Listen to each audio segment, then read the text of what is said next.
औरतों के ऐसे सिंदूर लगाने से पति का भाग्य चमक जाता है। ज्योतिष शास्त्र में सिंदूर को बेहद पवित्र माना गया है। इसके अलावा इसे विवाहित महिलाओं के सुहाग का प्रतीक माना जाता है। हिंदू धर्म में शादी तभी संपन्न होती है जब दूल्हा दुल्हन की मांग में सिंदूर भरता है। माना जाता है कि सिंदूर लगाने से सुहाग हमेशा सलामत रहता है। मांग में सिंदूर सिर्फ सुहाग की निशानी ही नहीं बल्कि आपके पति की किस्मत बदलने की ताकत भी रखता है। आज हम आपको इसी ताकत के बारे में बता रहे हैं। दरअसल शास्त्रों में सिंदूर लगाने के नियम बताए गए हैं जिन्हें अपनाना बेहद जरूरी है। आज हम आपको बताएंगे सिंदूर लगाने के नियम, तो आइए जानते हैं। 1. शास्त्रों के अनुसार जो महिलाएं मांग में लंबा सिंदूर लगाती हैं उनके पति को खूब मान सम्मान मिलता है। सुहागन महिलाओं को हमेशा नाक की सीध में सिंदूर लगाना चाहिए। विवाहित महिलाओं को मांग में सिंदूर भरते समय ध्यान देना चाहिए कि वो हमेशा मांग के बीच में ही लगाया जाए। मान्यता है कि ऐसा करने से पति की आयु लंबी होती है। माना जाता है कि टेढ़ा मेढ़ा सिंदूर लगाने से पति का भाग्य खराब हो सकता है। 2. कई महिलाएं मांग में सिंदूर लगाने के बाद उसे छिपाने की कोशिश करती हैं। हिंदू धर्म ग्रंथों के मुताबिक मांग में सिंदूर भरना पति पत्नी के प्यार का प्रतीक होता है। लिहाजा मांग भरने के बाद उसे कभी भी छिपाना नहीं चाहिए। ऐसा करने से आपसी रिश्तों में खटास पैदा हो सकती है और बना बनाया परिवार बिगड़ सकता है। लिहाजा ऐसा करने से हमेशा बचने की कोशिश करें। 3. शास्त्रों के अनुसार महिलाओं को दूसरी स्त्रियों से उधार मांगकर सिंदूर नहीं लगाना चाहिए। ऐसा करना अशुभ माना जाता है। साथ ही अपना सिंदूर भी किसी को न दें। मान्यता है कि इससे पति का सौभाग्य दुर्भाग्य में बदल सकता है। 4. वैसे तो हमेशा नहाने के बाद ही सिंदूर लगाना चाहिए, लेकिन कभी भी गीले बालों में सिंदूर न लगाएं। जब भी आप सिंदूर लगाएं बाल अच्छी तरह से सुखाकर ही मांग भरें। गीले बालों में सिंदूर लगाने का प्रभाव पति के स्वास्थ्य पर भी पड़ सकता है। 5.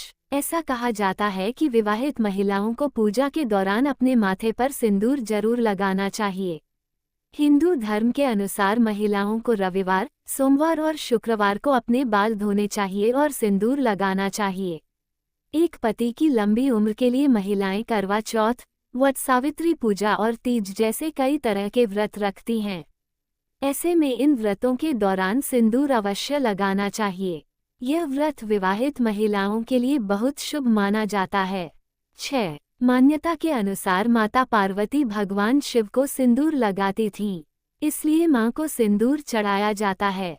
सिंदूर लगाने से पहले मां गौरी को सिंदूर अवश्य अर्पित करना चाहिए। मान्यताओं के अनुसार मां गौरा पर चढ़ाया गया सिंदूर लगाने से अखंड सौभाग्य का वरदान मिलता है।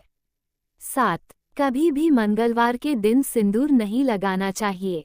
पौराणिक कथाओं की माने तो एक बार हनुमान जी ने अपने शरीर में माता सीता का सिंदूर लगा लिया था, तभी से मंगलवार के दिन महिलाओं को सिंदूर लगाने की मनाही है। हनुमान जी को बाल ब्रह्मचारी माना जाता है, इसलिए जिस दिन उन्हें सिंदूर चढ़ाया जाता है उस दिन महिलाओं को सिंदूर नहीं लगाना चाहिए। 8. सिंदूर को हिंदू धर्म शास्त्र में बहुत ही पवित्र माना जाता है और ऐसा माना जाता है कि इसे कभी भी नहाए बिना मांग में नहीं लगाना चाहिए। इसकी मान्यता इतनी ज्यादा है कि मासिक धर्म के दौरान भी मांग में सिंदूर लगाने से मना किया जाता है। सिंदूर की पवित्रता बनाए रखना हमेशा बहुत जरूरी माना जाता है। 9. कई बार ऐसा होता है कि महिलाएं जब सिंदूर लगा रही होती है तो सिंदूरा गिर जाता है और बहुत सी महिलाएं गिरे हुए सिंदूर की डिबिया में भर लेते हैं, जबकि उन्हें ऐसा नहीं करना चाहिए। गिरे हुए सिंदूर का कभी भी मांग में ना भरे। गिरे हुए सिंदूर को यदि आप मांग में भरती हैं तो यह आपके लिए कहीं ना कहीं अपशगुन लेकर आएगा, जिसको बाद में आपके लिए पछतावा के सिवा कुछ नहीं रहेगा। इसलिए कभी भी जमीन पर गिरा हुआ सिंदूर ना लगाएं। 10. अक्सर विवाहित महिलाएं सिंदूर डिब्बी से लेकर अपनी मांग में हाथ आगे से शुरू कर पीछे की तरफ लगाती हैं। दरअसल ये तरीका गलत है। यदि सिंदूर लगाते हुए आपके माथे पर हाथ की छाया परछाई बने आए तो ये गलत होता है और इससे शनि का कुप्रभाव आपको झेलना पड़ता है। इसलिए जब भी महिलाएं सिंदूर लगाएं उन्हें सीधे हाथ से सिंदूर लगाना चाहिए और हाथ को चेहरे के पीछे की तरफ ले जाकर सिंदूर आगे से पीछे की तरह खींचना चाहिए। सिंदूर लगाते वक्त आपका हाथ आपके चेहरे को न ढकें। यदि आपको वीडियो पसंद आया है तो इसे लाइक करें और चैनल को सब्सक्राइब करें। वीडियो देखने के लिए आपका बहुत बहुत धन्यवाद।